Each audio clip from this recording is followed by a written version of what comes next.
My name is Peter Gray. I am the managing partner of COOs to Go, which is part of the To Go Advisory Group. We are headquartered in Walnut Creek, California, and I have been a COO or fractional COO since 2003. A COO is a chief operating officer, and this, in effect, is the right hand to the CEO of a company. Sometimes that's the owner of the company. And many people think, based on the title, that this is someone that heads up the operations department, much like a chief financial officer or chief sales officer head up the finance or the sales department. In this case, it's not actually quite accurate. A COO is the other half of the coin of the CEO. They free up the COO from the daily burdens of running the business, and they coordinate the executive team. So the head of finance, the head of sales, the head of technology, and the head of production, whatever that happens to be in the company's industry. So it's really allows the CEO then to focus on strategy and on generating that net new growth in the marketplace for the organization. I had experience working in finance with Wall Street firms and in technology consulting and corporate development for big global media firms, and also then in sales in the professional services industry. And after running my own business in the UK for multiple years and then relocating to North America, I found myself ideally suited to understanding how all the moving parts of a business come together and allow growth to be generated and fulfilled on. That balance of strategy, but then the execution of that strategy. So I was then given the opportunity in late 2003 to step into a company as the general manager and CFO and actually turn that company around to get it back on the right track.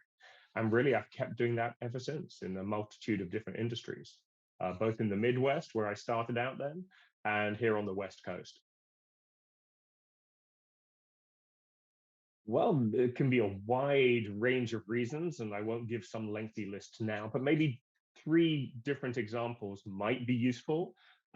It's particularly a company should call us here at COOs to Go when their CEO or owner is seeking to achieve, any one of, say, these main three next things I'm going to mention. If a CEO is wanting to grow their organization further, but they're personally just maxed out and they can't see any way of scaling it further without having to give up on sleep personally or give up on their family or both. When that's the case, they need to have everything, all the daily running of the business taken off their plate and shouldered by a COO, whether part-time or full-time. And we can help that company understand what's best for them in that circumstance of where they are and also where they're looking to go next. The second scenario is when a CEO or owner, they've created over many years a very respectable and profitable business, but they've got no time to actually enjoy the fruits of having accomplished that.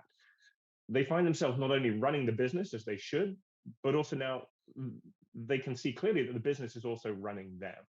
And at that point, they deserve to actually get some downtime and actually be able to do some things, having made that sacrifice for so many years. And that's another great time when companies reach out to us because they need to free up their CEO for personal as well as the previously mentioned case of professional reasons. And the third scenario is when a CEO or owner realizes that if anything would have happened to them, the business would effectively, fairly rapidly come to a screeching halt. And that's not a good realization to come to. And what we can do is we can then help them establish a true executive leadership team so that all aspects of the business can actually function and run without having to have that CEO or owner there on a daily basis. Most of them will choose to still be, and that's great. But a business is only truly a valuable asset if it can function without their owner. Then it becomes really an independent and valuable asset. And that allows a CEO to retire maybe and still enjoy the profits and fruits of their labor, having built everything, or to actually be able to sell it and pass it on to new ownership. And that's, many people build that as their nest egg, and they should be able to actually get a chance to realize that nest egg in financial terms, and then do what they want for other phases of their life. Oh, let's think. Okay, let's take something very recent. We're all still coming out of the 2020 and 2021 pandemic. Um, when we came out of the worst of the pandemic lockdowns across the nation, here in Northern California and Hawaii, there was a construction company having reduced to a minimal number of headcount to survive. And then they needed to rebuild when coming out of it, yet found themselves at all levels of the company. They'd lost a critical number of people for a wide variety of reasons. And the CEO discovered that he really needed a trusted right hand to be able to rebuild the company and keep it running whilst he collectively, with this new right hand, a COO, actually found and onboarded key new leaders that could actually run the company so he wasn't the one doing everything, because that would be impossible.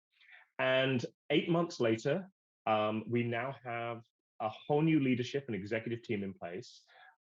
We have some of them have been elevated internally, but a lot have come from outside. There is a whole new culture and a collaboration approach inside the company. They're larger, they're far more systematized internally than ever before. And they're now really positioned to grow effectively in a number of geographies, as well as a couple of attractive market segments. So I'm very much looking forward to seeing how they tune their day to day operations and take their performance to exciting new levels.